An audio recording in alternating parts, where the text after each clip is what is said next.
Selamat berjumpa dengan Dian di channel Morat Marit. Halo Indonesia, selamat pagi, siang, sore, dimanapun kalian berada. Kali ini aku akan ajak kalian untuk mengetahui apa saja yang aku kerjakan hari ini ya. Aku baru pulang itu dari ganti oli, tadi ke tempat dealer. Sekarang mau relax. Nah, ini berantakan ya. Masih ada ini camilan berantakan itu tempat aku tuh. Nah, itu minumanku ya seperti inilah tempatnya bujangan. Nah, ini lagi. Kalian tahu siapa dia? Nah, ini lucu ini. Bapak kita, Paduka yang mulia. Coba dengar kalian ya. Hari ini hadir bersama kita Ibu Susana dari Kabupaten Bogor. Ia bekerja sebagai buruh harian. Mengupas bawang dengan upah Rp700.000 per kilogram. Tukang ngupas bawang dibayar Rp700.000. Mbok.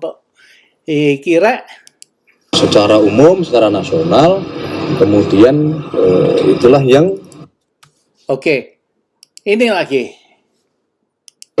Saya dapat laporan satu penggilingan padi untung tiap panen 2 triliun per bulan. Dapat laporan sekarang sudah banyak petani yang libur ke luar negeri. Nggak apa-apa, libur boleh. Kapan lagi petani libur ke luar negeri? Wow, petani berlibur ke luar negeri. Kemajuan, banyak kemajuan ini. Bukan main.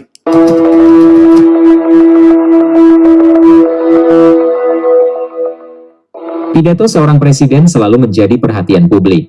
Setiap kalimat yang disampaikan dapat memengaruhi cara masyarakat memahami kondisi negara.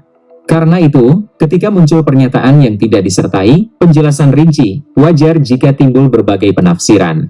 Dalam pidatonya, Prabowo menyampaikan bahwa ia menerima laporan mengenai meningkatnya kesejahteraan sebagian petani, yang ia ilustrasikan dengan ungkapan bahwa ada petani yang sudah mampu berlibur ke luar negeri. Di kesempatan lain, ia juga mengatakan menerima laporan bahwa ada penggilingan padi yang memperoleh keuntungan hingga 2 triliun rupiah per bulan. Wow. Laporan sekarang sudah banyak petani yang libur ke luar negeri. Nggak apa-apa, libur boleh. Kapan lagi petani libur ke luar negeri? Ya nggak ada Saya salahnya. perintahkan Kapolri dan Jaksa Agung usut tindak sita itu Sita. penggiling padi yang ojol.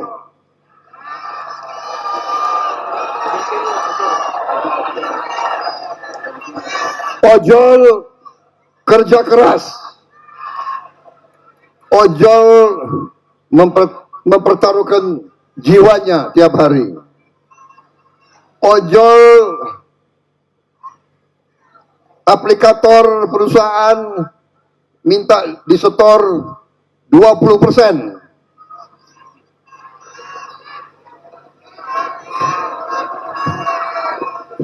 Gimana ojol? Setuju 20%?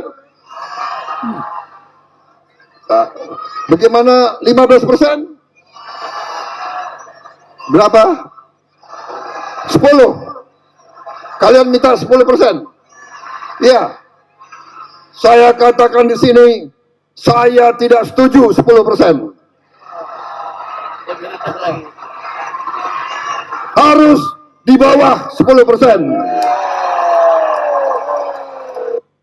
Wow, jadi kalau kalian pesen ojol, misalkan ongkosnya 5.000, yang 20% itu untuk aplikasi ojol. Jadi 80% itu untuk sopir ojolnya. Dan dengan Prabowo akan nggak tahu mungkin sudah disahkan peraturan yang mana perusahaan ojol hanya boleh mengambil komisi sebanyak mungkin berapa ya? Di bawah 10%. Wow. Nah ini bagus ini, aku senang juga ya. Jadi biar itu apa itu ya, pegawai ojol dia dapat duit lebih banyak itu. Sopir ojol juga akan diberi pensiun dengan pemerintah. Wow. Salam metal Baraya. Oke, Baraya. Setelah 81 tahun merdeka, akhirnya bangsa kita berhasil menjadi bangsa yang terkaya di dunia. Ya. Ini suatu keajaiban yang sangat luar biasa.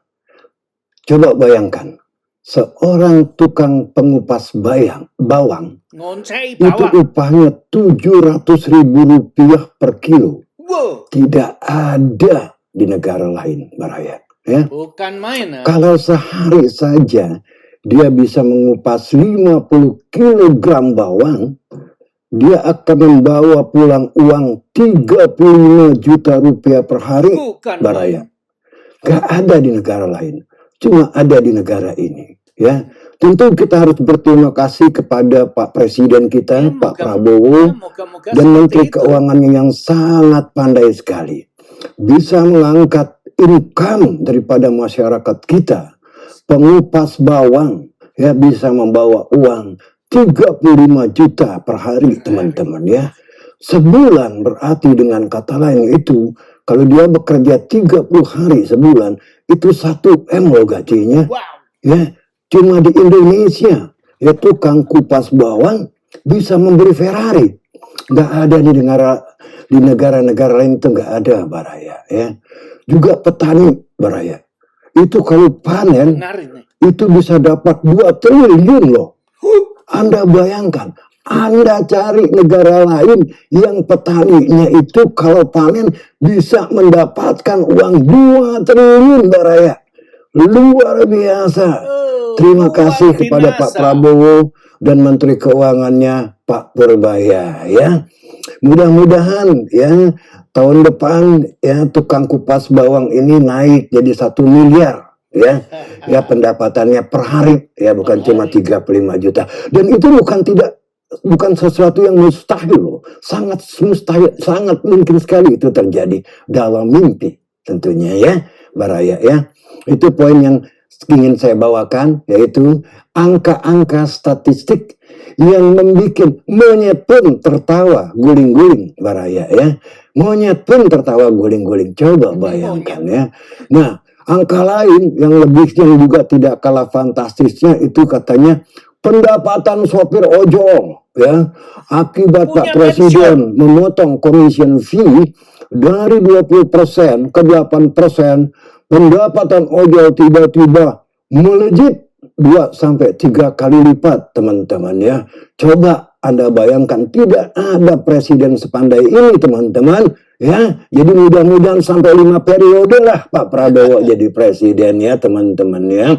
Nah, itulah kesan-kesan yang boleh dibilang semua netizen, semua warga negara Indonesia dapatkan di dalam hari ulang tahun kemerdekaan kita yang ke-81 ini ya. Lucu kan? Fantastis. Seharusnya Indonesia itu bisa. Seharusnya rakyat Indonesia, kehidupan rakyat Indonesia itu harus seperti itu. Makmur. Karena kalau kalian mau pikir ya, Indonesia pernah menjadi anggota negara OPEC. Nah, terus Indonesia punya tambang tembaga, uranium, emas, nikel, kayu juga banyak, karet. Itu terus semua rempah-rempah ada di Indonesia. Dibuat rebutan tuh ya. Nah, negaranya kaya, terus belum lautannya, sungainya penuh dengan ikan. Coba bayangkan, kekayaannya segitu banyak ya. Seharusnya dengan kekayaan segitu banyak, seharusnya bisa rakyat Indonesia tuh hidup makmur. Yang seperti dikatakan presiden itu, seharusnya memang harus begitu. Tapi celakanya seperti ini. Lihat nih. Siapa ini? Kalian tahu kan? Nah, ini dari itu jaksa agung ya, kejaksaan atau ini dia. Terlalu banyak orang-orang pangkat seperti dia ini. Kalian sudah tahu siapa dia dan apa yang terjadi kan? Itu sangat sedih sekali, uang-uang rakyat yang dicolong. Yang seharusnya uang-uang itu untuk kesejahteraan rakyat. Seharusnya harus seperti itu. Sudah 81 tahun seharusnya rakyat Indonesia itu hidup makmur. Bisa hidup lebih makmur dari orang Jepang, Korea, Taiwan, dari China, bahkan dari Amerika bisa dengan kekayaan seperti itu. Coba buktinya kekayaan yang ada di Indonesia ini dibuat rebutan orang seluruh dunia, negara-negara di dunia. Semua ingin memiliki Indonesia. Tapi siapa yang memiliki Indonesia? Ya orang-orang seperti ini, celakanya. Nah, orang seperti ini, lihat di screen Anda. Orang-orang yang seperti ini, yang ngobok-ngobok negara Indonesia ini. Sehingga rakyatnya ya, kalian lihat dulu sendiri aja. Nanti kalau aku bilang, mulut aku bilang, nanti ada yang nggak senang ya. Dikira menghina. Seperti ini ya. Ini lihat mana itu tadi. Ada Pak Bro ini yang berjiwa nasional. Aku senang dengan ini. Dia ini bicara menurut data. Ya, aku senang. Coba lihat nanti aku itu cantumkan linknya semua apa yang aku bicarakan di sini ini ada linknya di deskripsi ya. Cek deskripsinya. Dia ini bicara menurut data. Aku senang. Ini profesor ini. Profesor Ferry Latuhihin ya. Profesor Ferry Latuhihin. Nah, terus coba lihat dengar sebentar apa. Oke, ada suatu berita yang menarik sebetulnya yang dikupas oleh Infobank ya. Dan saya rasa Anda bisa baca ya hari ini ya. Yang ditulis oleh seorang kawan saya, jurnalis senior ya, yaitu Mas Eko D. Suprianto ya. Beliau mengutip apa yang dikatakan oleh Jagdis Bakwati, yaitu ini rising growth ya, pertumbuhan yang memiskinkan. Pemerintah sangat senang sekali ya menayangkan angka. Tunggu dulu, ini bagaimana? Pertumbuhan yang memiskinkan. I don't get it. Angka statistik yang fantastik seperti pertumbuhan ekonomi yang 5,61% di kuartal pertama. Dengar ini, pertumbuhan ekonomi 5 apa itu ya, sampai sekarang ini ekonomi Indonesia tuh bagus, 5% surplus ya. Itu dalam laporan saja, celakanya hanya dalam laporan. Tapi kenyataannya kalian nanti tunggu. Hanya dengar ingat ini ya. Pertumbuhan ekonomi Indonesia 5%. 5,29% di kuartal kedua. Seolah-olah angka-angka itu mencerminkan kesejahteraan rakyat. Padahal itu sama aja ya. Angka yang membohongi rakyat ya. Sebab pada kenyataannya, pada hidup kita sehari-hari tidak tercermin itu pertumbuhan yang tinggi itu ya. Oleh karena itu sangat tepat sekali kalau Mas Eko Suprianto mengatakan persis seperti yang saya juga katakan sudah beberapa waktu yang lalu ya di YouTube bahkan di stasiun televisi, yaitu pertumbuhan yang memiskinkan masyarakat ya. Pertumbuhan itu tidak berkualitas Baraya ya. Mau 6%, mau 7%, mau 8% tidak berkualitas kalau tidak menciptakan lapangan kerja, tidak mengangkat middle income class kita, tidak mengentaskan kemiskinan, tidak mengurangi income inequality, kepincangan pendapatan. Pertumbuhan setinggi apapun tidak ada artinya, Baraya ya. Nah, karena pertumbuhan ekonomi yang dibicarakan itu hanya just on the paper only. Hanya dalam laporan aja ya. Itu problemnya. Bukan kenyataan loh. Hanya dalam laporan yang dikeluarkan oleh negara 5%. Bukan main angka itu ya. Tapi dalam kenyataan di lapangannya seperti yang ini Bung Ferry katakan ini. Bung Ferry ini bukan main-main loh. Bukan kaleng-kaleng dia. Dia ada lulusan dari Belanda, dia tinggal di Belanda, tinggal lama di Belanda, terus akhirnya sekarang berkecimpung di Indonesia.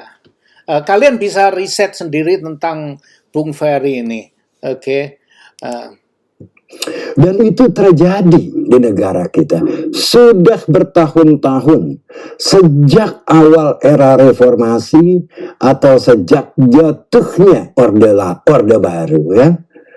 Kita lihat bagaimana output daripada manufacturing kita porsinya terhadap PDB itu terus turun dari 29-30% dan ini hari hanya di 18,5%, Baraya.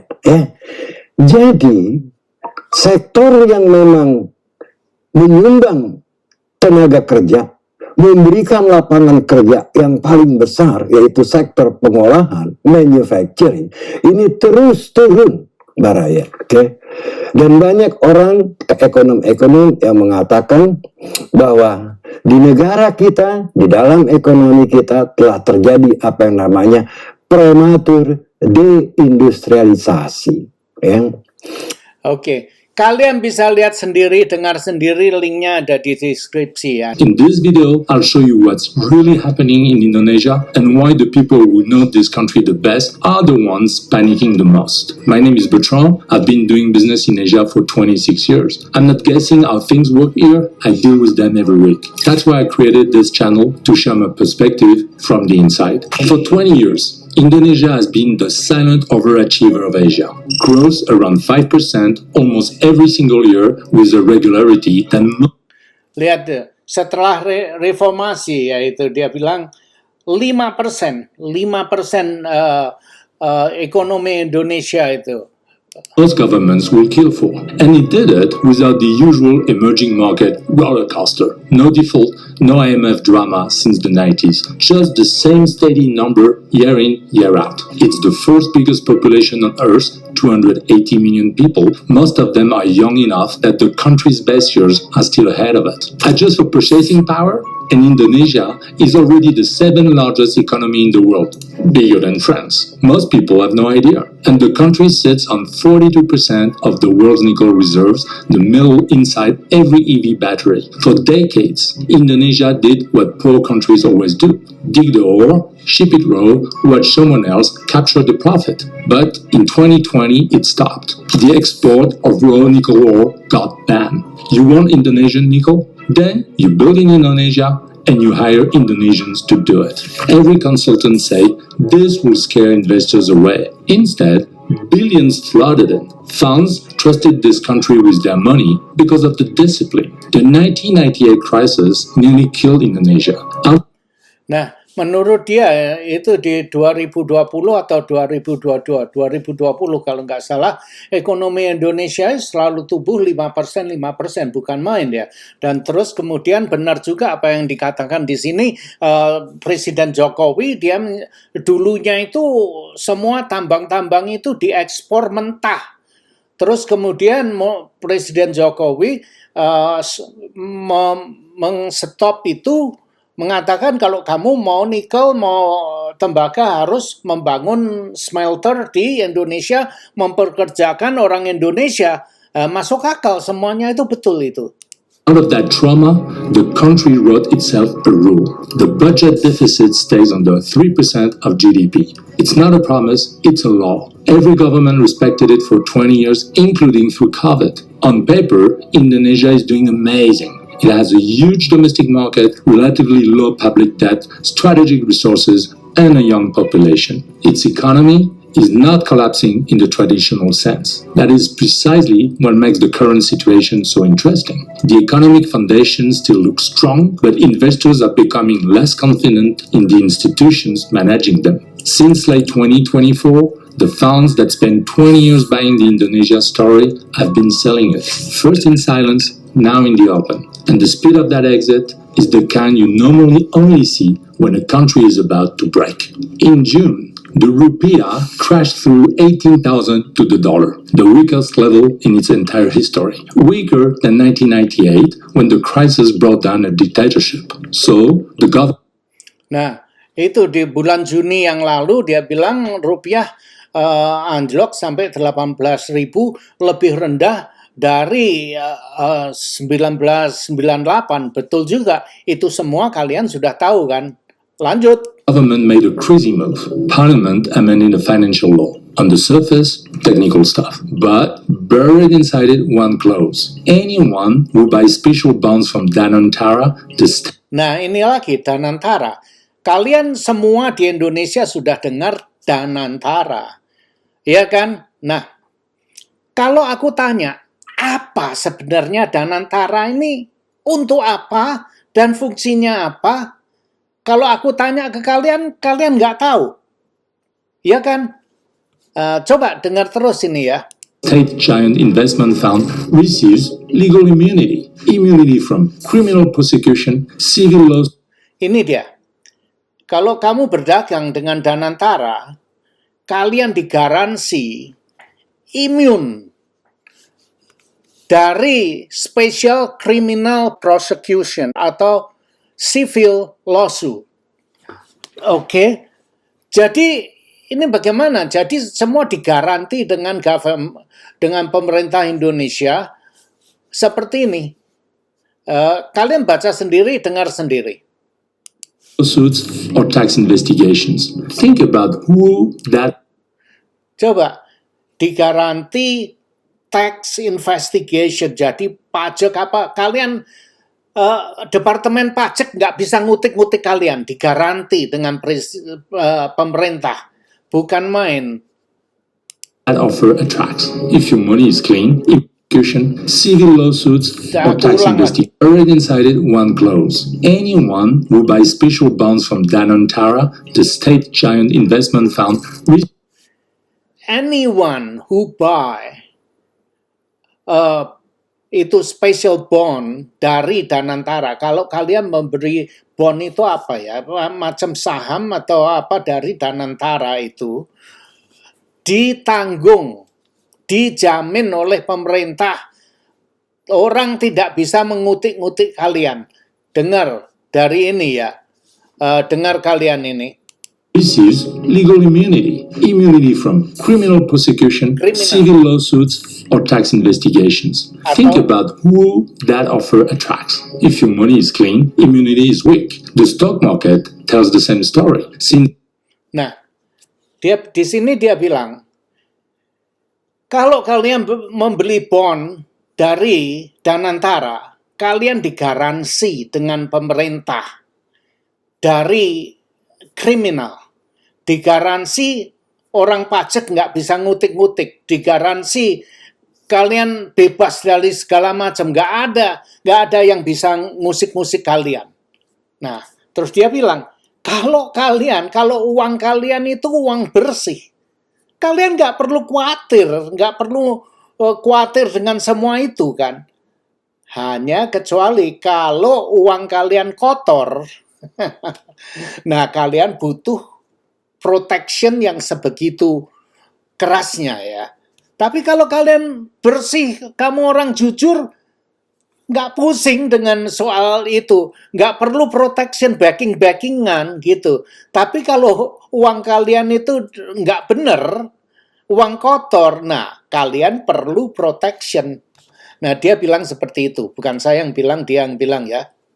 Since Prabowo took office, the Jakarta Coba lihat, index dengar lagi. has the market understood immediately, and the rupiah started falling again the same week. The stock market tells the same story. Since Prabowo took office, the Jakarta index has lost more than a quarter of its value. In February, it went through a really bad crash. The trigger was a press release from MSCI. At some point, you stop admiring it and start checking what's wrong. Local economists did exactly that. Last year, a group of them requested a private meeting with the finance ministry to ask how exactly the numbers were being produced. Then came the first quarter of this year. The government announced 5.6% growth, a 3-year high, right in the middle of a currency collapse. Dig into that release, and you find that a big chunk of the growth comes from unsold goods piling up in warehouses. Stuff nobody bought yet, but counted as growth in the official math. That's not really a boom. It's more good PR. Pertumbuhan ekonomi yang digembar-gemborkan oleh pemerintah itu ternyata omon-omon. Barang yang belum terjual yang masih di gudang, entah itu gudangnya Koperasi Merah Putih atau Bulog. Dengan pemerintah dihitung sudah terjual atau terpakai, maka ekonominya selalu terlihat 5% selama lebih dari puluhan tahun. Itulah manipulasi laporan dari pemerintah. More good PR. You also find manufacturing supposedly booming, while electricity use fell over the same period. Factories that produce more while consuming less power. That would be a world first. And you don't need a statistics degree to feel that something is off. Just ask the Indonesians 5% a year. Nobody can prove these numbers are fake. And that's not the point. They might not even be. And yes, I know the stock market has recovered a bit since the fall, but the point is that the people managing billions have stopped believing in the figures. And once markets stop believing your data, they price you like a country with something to hide, especially when they look at who's holding the wheel. Prabowo came to power promising 8% growth. A disciplined government will cut something. For over a year, Prabowo refused to touch any of it. Instead, the central bank started printing money to buy government debt. Ini yang menarik ini. Danantara. Indonesia has been closing its financial doors one by one. Watch the sequence. Door number 1, the exporters. If you export commodities from Indonesia, the dollars you earn no longer belong entirely to you. You must park them in state-controlled bank for a minimum of 1 year with strict limits on what you can take out. The government's logic is simple. That's $80 billion in foreign currency it gets to keep inside the country. Door number 3, and this one shocked even people who thought they had seen everything. In May, Prabowo created a new state agency called DSI. Its job is simple: become the mandatory middleman for Indonesia's commodity exports. If you produce coal, palm oil, or certain nickel products in Indonesia, you can no longer sell them to the world yourself. You sell them to the state, and the state sells it for you. Of course, they touch the dollars first. Officially, it's about fighting tax avoidance. In practice, the state just took control of the country's biggest sources of foreign currency in the middle of a currency crisis. You do the math. Even the rating agencies can't figure out how this agency works. Moody's cited the lack. Oke, itu penjelasannya tentang Danantara. Dia bilang pemerintah menutup semua pintu ekspor.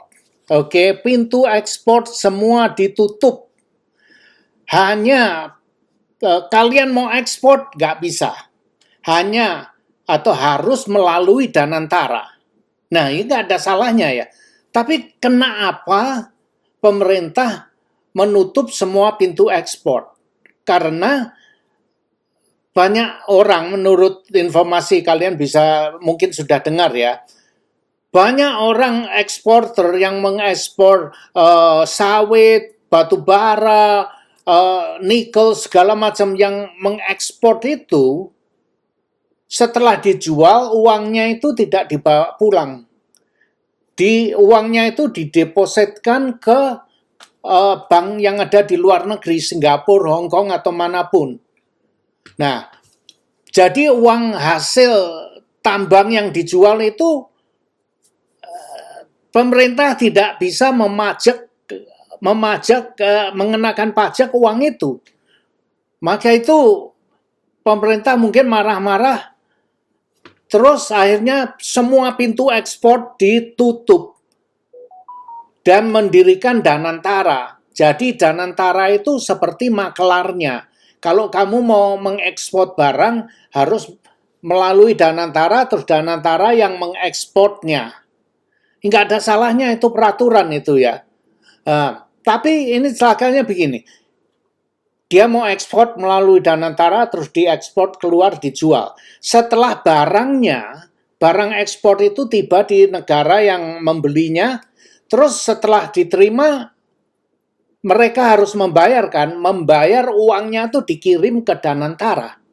Nah, jadi setelah dikirim ke Danantara, seharusnya Danantara mengembalikan uang itu ke si pemilik, ke eksporternya kan begitu. Tapi kenyataannya tidak, uangnya berhenti menurut yang dikatakan di video ini.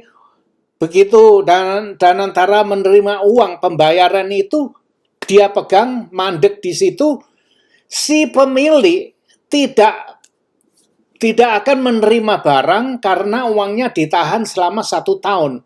Baru kemudian 1 tahun kemudian uangnya itu dikasihkan ke eksporternya. Lah apa edan itu. Nah sekarang coba pikir begini, kalian tukang bakso jual dagangan di pasar, di toko ya, atau restoran jual gado-gado atau nasi pecel ya. Kalian menjual, tidak boleh menjual sendiri, harus melalui Danantara, dibukakan restoran yang menjual Danantara, terus pembelinya itu duitnya dipegang Danantara. Kalian nggak boleh menerima uangnya itu sampai 1 tahun kemudian. Nah, itu dia. Danantara berfungsi sebagai perantara, maklar. Seperti itu. Nah, kembali ke pemerintah mengatakan itu eksporternya itu nakal. Karena dia menjual ekspor barang, uangnya tidak dibawa kembali ke Indonesia. Uangnya didepositkan ke bank di luar negeri, seperti Singapura segala macam. Nah, itu katanya seperti itu kan. Tapi aku juga tidak bisa menyalahkan mereka. Coba pikir begini. Kalian sekarang punya uang kan? Punya uang simpenan. Terus kemudian ekonomi Indonesia sudah bergejolak. Kalian mendengar dari berita-berita yang mana akan jadi ekonomi akan jeblok di Indonesia. Apa yang kalian kerjakan? Tentu kalian akan menyelamatkan aset kalian kan, dengan cara apapun, mungkin dikirim deposit ke luar negeri uangnya. Sebelum uangnya ekonomi Indonesia jeblok kan, seperti itu. Nah, maka itu mungkin pedagang-pedagang besar ini, orang kaya-kaya ini sudah bisa melihat situasi ekonomi yang ada di Indonesia itu. Maka itu sebelum jeblok mereka selamatkan. Kenapa mau dibawa ke sini? Nanti kalau uangnya 1 M, misalkan 1 M dolar, terus dibawa kembali ke Indonesia, uang Indonesia jeblok, kan rugi. Seperti 98 itu banyak perusahaan yang bangkrut karena rupiah jeblok. Ya kan?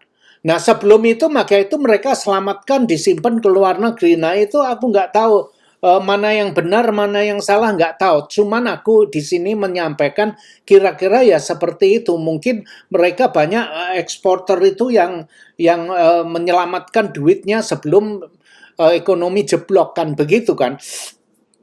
Aku nggak mengerti mana yang benar, mana yang salah. Tapi itulah fungsinya Danantara sebagai maklarnya, tapi penerima uang, si eksporternya tidak bisa menerima uang itu, ditahan selama 1 tahun menurut ini. Kalian bisa nonton sendiri, linknya ada di deskripsi ya. Oke, mungkin sampai di sini aja. Aku nggak mau menahan kalian terlalu lama. Terima kasih kalian sudah mendengar ocehan aku ini. Semoga bermanfaat. Jangan lupa cek linknya, ada di deskripsi di bawah video aku ini. Oke, ciao. Bye-bye.